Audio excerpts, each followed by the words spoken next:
Hello friends, स्वागत है आप सभी लोगों का हमारे चैनल को स्टडी में। मैं अकमल बेस्ट। इस वीडियो के माध्यम से दोस्तों आपको यहाँ पर कराऊंगा आर्मी टेक्निकल एनए के लिए दोस्तों फिजिक्स का पार्ट नंबर 16। इससे पहले दोस्तों आपको फिजिक्स के 15 पार्ट कराए जा चुके हैं, जहाँ पर आपको बहुत ही महत्वपूर्ण क्वेश्चन मिले हैं दोस्तों। और यहाँ पर भी आपको बहुत महत्वपूर्ण क्वेश्चन मिलेंगे जो आपके बार बार पूछे गए हैं और जिनकी बहुत पूछे जाने की संभावनाएं हैं।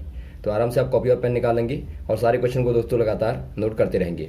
तो शुरू करते हैं, आराम से आप देखें क्वेश्चनों को। और दोस्तों यहाँ पर देखिए, आपने हमारे चैनल को सब्सक्राइब ना किया हो तो प्लीज़ सब्सक्राइब कर लें ताकि हमारी वीडियोस आपको लगातार मिलते रहें। तो आइए शुरू करते हैं, क्वेश्चन को देखते हैं दोस्तों। पहला क्वेश्चन आपको दिखाई देता है, विद्युत हीटर के तार किसके बने होते हैं। अर्थात दोस्तों आपको बताना है the elements of electric heater is made of. दोस्तों यहाँ पर देखिए, जो आपका इलेक्ट्रिक हीटर होता है उसके तार दोस्तों या फिर आपके एलिमेंट जो होते हैं वो किससे बने होते हैं। वो दोस्तों आपके नाइक्रोम के बने होते हैं। नाइक्रोम जो होता है दोस्तों, ये क्या होता है, इसका हाई मेल्टिंग पॉइंट होता है। अर्थात दोस्तों इसका जो गलनांक होता है वो उच्च होता है, तो इसीलिए इसका इस्तेमाल होता है यहाँ पे हीटर में दोस्तों। तो आप कह देंगे ऑप्शन नंबर पहला वाला हो जाएगा नाइक्रोम। अगला क्वेश्चन देखिए दोस्तों, जब जल को 0 से लेकर 100 तक गर्म किया जाता है तो उसके आयतन में क्या होता है। अर्थात दोस्तों आपको बताना है when water is heated from 0 to 100 degree centigrade the volume of water. दोस्तों यहाँ पर देखिए, जब आप जल को अर्थात वाटर को दोस्तों गर्म करते हैं, हीट करते हैं 0 से लेकर 100 तक सेंटीग्रेड में, तो क्या होता है दोस्तों, आप जानते हैं यदि आप 0 से लेके जाएंगे 4 तक डिग्री तक दोस्तों, तो यहाँ तक लगातार क्या होता है, यहाँ तक दोस्तों डेंसिटी बढ़ती है। डेंसिटी कहने का मतलब है दोस्तों घनत्व दोस्तों लगातार बढ़ता है। और जो वॉल्यूम होता है, वॉल्यूम क्या होगा, यदि आपकी डेंसिटी बढ़ती है दोस्तों तो वहाँ पर डेफिनेटली क्या होगा, जो वॉल्यूम होगा वो डिक्रीज होगा अर्थात घटेगा। क्यों? क्योंकि दोस्तों आप जानते हैं जो वॉल्यूम होता है दोस्तों वो डेंसिटी का क्या होता है, इन्वर्स होता है। तो आप याद रखेंगे, जो आपका डेंसिटी बढ़ेगी दोस्तों तो वहाँ पर वॉल्यूम घटेगा ही घटेगा। तो यहाँ पर क्या हो जाएगा, वॉल्यूम दोस्तों यहाँ तक घटेगा। उसके बाद क्या होता है, जब आप 60 डिग्री के ऊपर जाते हैं दोस्तों तो यहाँ से लगातार वॉल्यूम दोस्तों क्या होगा, वॉल्यूम आपका इंक्रीज होगा। तो और वॉल्यूम इंक्रीज होगा तो यहाँ पर डेंसिटी जो है दोस्तों लगातार डिक्रीज होती रहेगी। अर्थात जो डेंसिटी होती है दोस्तों, घनत्व होता है वो लगातार घटता रहता है। तो आपने क्या देखा दोस्तों, 0 से लेकर 4 तक जो वॉल्यूम होता है वो आपका डिक्रीज होता है और इसके बाद में दोस्तों लगातार बढ़ता रहता है। तो यहाँ पर आप कह देंगे दोस्तों, आपको देखिए ऑप्शन में कौन सा वाला दिखता है। दोस्तों यहाँ पर देखिए आपको ऑप्शन नंबर डी वाला दिखता है, फर्स्ट डिक्रीज देन इंक्रीज। अर्थात दोस्तों पहले क्या होगा, पहले घटेगा उसके बाद में बढ़ेगा। तो ऑप्शन नंबर आप डी वाले में टिक कर देंगे। अगला क्वेश्चन देखिए दोस्तों, 1 मेगावाट घंटा बराबर है। अर्थात दोस्तों आपको बताना है 1 megawatt hour is equal to. दोस्तों यहाँ पर देखिए, जो आपका मेगावाट आर है बार बार पूछा जाता है, मेगा वाट आर। दोस्तों यहाँ पर देखिए, मेगा का मतलब आपको बताया था हमने, मेगा इस्तेमाल होता है दोस्तों यूनिट में। यूनिट में इसका इस्तेमाल होता है 10 की पावर 6 के लिए। तो मेगा जहाँ भी होगा उसका मतलब क्या होगा दोस्तों, 10 की घात 6। और वाट का मतलब आप जानते हैं, वाट दोस्तों आपका क्या होता है, शक्ति का मात्रक होता है, पावर का मात्रक होता है, यूनिट होती है। और आर मतलब आप यदि आर को घंटे को दोस्तों यदि सेकंड में कन्वर्ट करें तो क्या हो जाएगा, 1 घंटे में दोस्तों आपके होते हैं 3600 सेकंड। तो यदि आपको जूल में कन्वर्ट करना है दोस्तों मेगावाट आर को, तो आप क्या कर देंगे, 10 की पावर 6 इंटू 3600, ये आपका दोस्तों जूल में कन्वर्ट हो गया। तो यहाँ से आप क्या निकाल लेंगे, यहाँ से आप गुणा करके दोस्तों यदि आप घात में लिखते हैं, यदि आप पावर में लिखते हैं दोस्तों, या फिर आप कहें कोटि के फॉर्म में दोस्तों यदि आप लिखते हैं इसको, तो क्या हो जाएगा 3.6 इंटू 10 टू द पावर 1, 2 और 3 0। तो यहाँ पर आप 3 0 बढ़ा देंगे तो आपका हो जाएगा 9। तो ये दोस्तों आपका जूल में आ जाएगा। तो ऑप्शन नंबर आपका दिखता है देखिए डी वाला। तो आप डी वाले में टिक कर देंगे दोस्तों 3.6 into 10 to the power 9 joule. अगला क्वेश्चन देखिए दोस्तों, डेडेस के प्रयोग से गैल्वेनोमीटर को वोल्टमीटर में बदला जा सकता है। अर्थात दोस्तों आपको बताना है galvanometer can be converted into voltmeter by using. दोस्तों यहाँ पर देखिए, जो आपका गैल्वेनोमीटर होता है, गैल्वेनोमीटर जो होता है दोस्तों वो क्या करता है, ये दोस्तों एक प्रकार से बताता है कि जो आपका सर्किट है या फिर जो आपका इंस्ट्रूमेंट है दोस्तों वहाँ पर कोई वोल्टेज है या नहीं है उसको बताता है। अब यहाँ पर देखिए दोस्तों, आपको पूछा गया यदि आपको गैल्वेनोमीटर को वोल्ट मीटर में कन्वर्ट करना है। वोल्ट मीटर क्या करता है दोस्तों, ये दोस्तों परिपथ में अर्थात सर्किट में दोस्तों क्या करता है, वोल्टेज को मेजर करता है। और वैसे एक अमीटर होता है दोस्तों, अमीटर जो है वो सर्किट में दोस्तों करंट को मेजर करता है। तो आप इनको याद रखेंगे। अब दोस्तों यदि आपको गैल्वेनोमीटर को वोल्ट मीटर में कन्वर्ट करना है तो आप क्या करेंगे, आप दोस्तों इसमें क्या करते हैं, एक हाई रेजिस्टेंस को दोस्तों कहाँ पर जोड़ देते हैं, सीरीज में जोड़ देते हैं। यहाँ पर आप ध्यान देंगे दोस्तों, आपको सीरीज में जोड़ना है। अर्थात दोस्तों आप एक उच्च प्रतिरोध को दोस्तों श्रेणी क्रम में जोड़ देंगे दोस्तों किसके साथ में, गैल्वेनोमीटर के साथ में। तो यहाँ पर आप कह देंगे दोस्तों ऑप्शन नंबर बी वाला हाई रेजिस्टेंस इन सीरीज, अर्थात दोस्तों उच्च प्रतिरोध को श्रेणी क्रम में आप जोड़ देंगे। अगला क्वेश्चन देखिए दोस्तों, वैसे यदि आपको अमीटर की बात करनी है दोस्तों तो अमीटर में क्या करते हैं, इसी का दोस्तों आप अपोजिट करते हैं। अगला क्वेश्चन देखिए दोस्तों, gas law was given by, अर्थात दोस्तों आपको बताना है गैस नियम किसके द्वारा दिया गया। जो आपका गैस लॉ है दोस्तों वो इनमें से किसके द्वारा दिया गया आपको बताना है, बॉयल के द्वारा या ओस्टवाल के द्वारा या अर्हेनियस के द्वारा या फेराडे के द्वारा। ये दोस्तों यहाँ पर दिया गया था बॉयल के द्वारा। बॉयल्स लॉ आपको मालूम होगा दोस्तों, एट कांस्टेंट टेम्परेचर, अर्थात दोस्तों एक नियत ताप पर क्या होता है दोस्तों, जो गैसों का वॉल्यूम होता है, जो गैसों का दोस्तों वॉल्यूम होता है वो क्या होता है, प्रेशर का दोस्तों इनवर्सली प्रोपोर्शनल होता है, अर्थात दोस्तों उसका व्युत्क्रम होता है। व्युत्क्रम कहें या फिर आप कहें इनवर्स होता है, इनवर्स होता है अर्थात व्युत्क्रम होता है। तो आप ध्यान देंगे यहाँ से आप निकाल लें, V जो होता है दोस्तों आपका इनवर्सली होता है प्रेशर की, या फिर आप कह सकते हैं दोस्तों PV बराबर क्या होता है दोस्तों, कांस्टेंट होता है। तो ये दोस्तों आपके यहाँ पर गैस लॉ कहलाता है जो कि बॉयल के द्वारा दिया गया। तो यहाँ पर आप कर देंगे दोस्तों ऑप्शन नंबर ए वाले में बॉयल। अगला क्वेश्चन देखिए दोस्तों, डीजल इंजन में अग्नि कैसे उत्पन्न होती है, अर्थात दोस्तों आपको बताना है fire in the diesel engine is produced by. दोस्तों यहाँ पर देखिए जो आपका डीजल इंजन होता है, जो आपका दोस्तों डीजल इंजन होता है उसमें जो फायर होती है वो कैसे प्रोड्यूस होती है, कैसे उत्पन्न होती है।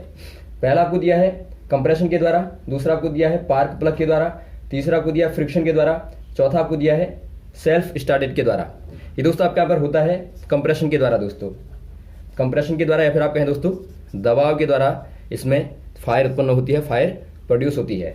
तो ऑप्शन नंबर पहला वाला हो जाएगा कंप्रेशन।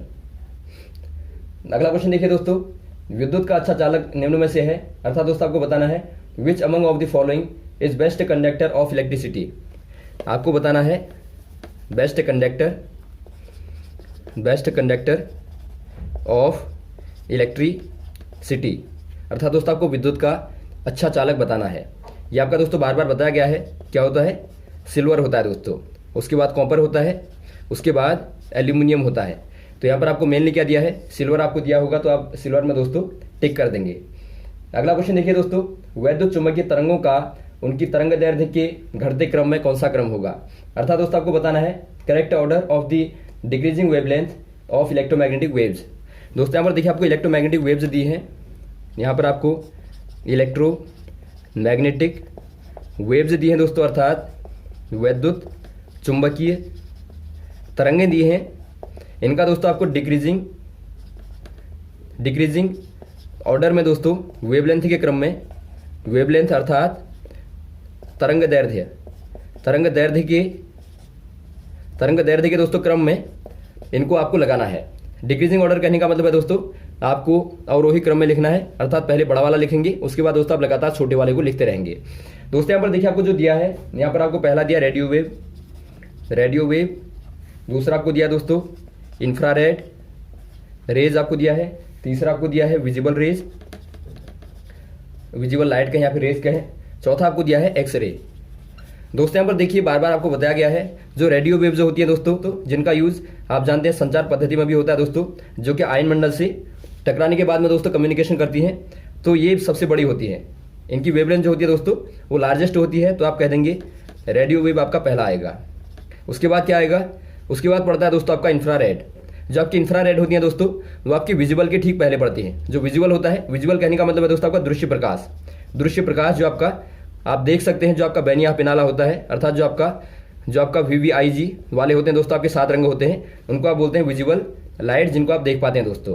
तो इससे पहले पड़ता है दोस्तों आपका इंफ्रारेड, इसको आप बोलते हैं अवरक्त किरणें जो होती हैं ये दोस्तों आपकी दृश्य किरणों के पहले पड़ती हैं। तो आप इसके बाद लिख देंगे दोस्तों इंफ्रारेड हो जाएगा।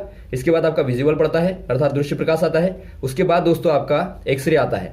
एक्सरे दोस्तों आपके छोटे होते हैं कंपेरेटिवली इनके, तो आप कह देंगे यहाँ पर देखिए पहला वाला आपका रेडियो आएगा, फिर आपका इंफ्रा आएगा, फिर आपका विजिबल आएगा, फिर आपका एक्सरे आ जाएगा। तो यहाँ पर आप देखते हैं दोस्तों आपका सही क्रम में लिखा गया है 1, दूसरा आपका 2 आएगा, फिर आपका 3 आएगा, फिर आपका 4 आ जाएगा। तो यहाँ पर ऑप्शन नंबर आपका सी वाला हो जाएगा 1, 2, 3, 4। वैसे ही दोस्तों यदि आपको यहाँ पर दिया रहता गामा रेज, तो गामा रेज आप जानते हैं दोस्तों बहुत ही छोटी होती है, या फिर आप कहें दोस्तों स्मॉलेस्ट वेवलेंथ वाली होती है, तो वो दोस्तों आपकी इसके बाद आती। अगला क्वेश्चन देखिए दोस्तों, एम्पियर घंटा किसकी इकाई है? आपको बताना है दोस्तों ampere hours is unit of, जो एम्पियर आर होता है दोस्तों, अर्थात एम्पियर आप घंटा कह सकते हैं, ये दोस्तों किसकी इकाई होती है आपको बताना है। एम्पियर का मतलब दोस्तों आपका क्या हो गया, करंट की यूनिट होती है, तो करंट आप कर देंगे आई कर देंगे, धारा कर देंगे, और गुणा दोस्तों आपका क्या हो जाएगा, घंटे मतलब आपका टाइम हो गया, अर्थात दोस्तों यहाँ पर आप टी कर देंगे या फिर आप कहें समय कर देंगे। तो आई इंटू टी क्या होता है दोस्तों, ये आपका होता है क्यू, अर्थात दोस्तों ये आपका आवेश की मात्रा होती है, या फिर आप कहें दोस्तों अमाउंट ऑफ क्या होता है, अमाउंट ऑफ चार्ज होता है। तो amount of charge equal to क्या होता है दोस्तों, आई इंटू टी होता है। अर्थात दोस्तों आप कहते हैं कि टी समय में जो आई धारा बही, उसमें दोस्तों आपका जो आवेश होता है वही दोस्तों आपकी आवेशों की मात्रा कहलाती है। तो ऑप्शन नंबर आपका हो जाएगा दोस्तों डी वाला, अमाउंट ऑफ चार्ज अर्थात आवेश की मात्रा। अगला क्वेश्चन देखिए दोस्तों, एक्स किरणों की खोज किसके द्वारा की गई? अर्थात दोस्तों आपको बताना है हु डिस्कवर्ड एक्स रेज। जो एक्स रेज हैं दोस्तों, जो अभी आपने पढ़ा था इलेक्ट्रोमैग्नेटिक वेव जो होती हैं, इलेक्ट्रोमैग्नेटिक वेव जो होती हैं अर्थात दोस्तों विद्युत चुंबकीय किरणें होती हैं। खासतौर पर दोस्तों आप देखते हैं अंदर की जो बोन्स होती हैं उनको देखने के लिए इसका इस्तेमाल किया जाता है। तो यहाँ पर देखिए जो आपका एक्सरे होती हैं दोस्तों, इनका जो आविष्कार किया था, इन्वेंट किया था इनको, वो किया था दोस्तों रोंजन ने। रोंजन यहाँ पर हो जाएंगे, ऑप्शन नंबर आपका सी वाला हो जाएगा। वैसे ही दोस्तों यहाँ पर देखिए आपको पहला दिया है मैडम क्यूरी। मैडम क्यूरी दोस्तों आपको बार बार पूछा जाता है, रेडियो एक्टिविटी की दोस्तों इन्होंने खोज की थी, अर्थात रेडियो एक्टिवता की दोस्तों खोज की थी। उसके बाद यहाँ पर आपका आता है आइंस्टाइन। आइंस्टाइन ने दोस्तों क्या किया था, थ्योरी ऑफ रिलेटिविटी दिया था दोस्तों, अर्थात जो एक प्रकार से सापेक्षता का सिद्धांत है वो दिया था, और साथ में दोस्तों मास एनर्जी इक्वेशन भी दोस्तों दी थी, जो बड़े आविष्कारों के रूप में यहाँ पर जाने जाते हैं। और वैसे ही दोस्तों यहाँ पर देखिए आपको दिया है जे जे थॉमसन जो है दोस्तों, इन्होंने क्या किया था, इन्होंने दोस्तों इलेक्ट्रॉन की खोज की थी। तो यहाँ पर आप इनको भी याद रखेंगे। अगला क्वेश्चन देखिए दोस्तों, कौन सी धातु मुख्यतः वैद्युत चुंबक बनाने में प्रयोग होती है? अर्थात दोस्तों आपको बताना है which metal is commonly used to making an electromagnet. दोस्तों यहाँ पर देखिए जो आपका इलेक्ट्रोमैग्नेट होता है, इलेक्ट्रोमैग्नेट को दोस्तों बनाने के लिए कौन सी वाली मेनली धातु का इस्तेमाल किया जाता है? मेटल का दोस्तों यूज किया जाता है। इसके लिए दोस्तों मेनली जो होता है वो लोहे का इस्तेमाल होता है, अर्थात दोस्तों आप कह देंगे आयरन का। तो यहाँ पर आपका हो जाएगा दोस्तों आयरन, ऑप्शन नंबर बी वाला। अगला क्वेश्चन देखिए दोस्तों, शरीर का भार होगा, अर्थात दोस्तों आपको बताना है the weight of a body is.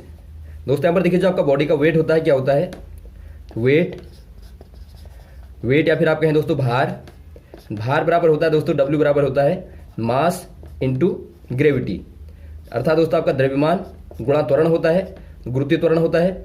अब यहाँ पर देखिए दोस्तों आपको पूछा गया है, नीचे आपको दिया गया है, देखिए दोस्तों पहला आपको दिया है the same everywhere on the surface of the earth, दूसरा आपको दिया मैक्सिमम एट द पोल, तीसरा आपको दिया मैक्सिमम एट द इक्वेटर, चौथा आपको दिया है more on the hills than in the plains. दोस्तों यहाँ पर देखिए जो आपका वेट होता है दोस्तों मेनली डिपेंड करता है जी पे, अर्थात दोस्तों गुरुत्वीय त्वरण पर डिपेंड करता है, क्योंकि जो द्रव्यमान होता है दोस्तों, जो मास होता है वो क्या होता है दोस्तों, हमेशा कंजर्व रहता है, या फिर आप कहें दोस्तों कांस्टेंट होता है। यदि आप कहीं भी चले जाएं दोस्तों, यदि आप मून पर भी चले जाएं, चंद्रमा पर चले जाएं, तो वहां भी दोस्तों आपका द्रव्यमान क्या रहता है, समान रहता है। लेकिन जो भार होगा दोस्तों, भार लगातार बदलता रहता है, क्योंकि जी का मान लगातार बदलता रहता है। आप जानते हैं दोस्तों जो अर्थ होती है, अर्थ के जो पोल होते हैं दोस्तों, पोलों में आपका उत्तरी ध्रुव और दक्षिणी ध्रुव आता है, तो इनमें दोस्तों आपका मैक्सिमम क्या होता है, जी का मान होता है। तो जी का मान मैक्सिमम होने से दोस्तों वहाँ पर वेट भी क्या हो जाएगा, मैक्सिमम हो जाएगा।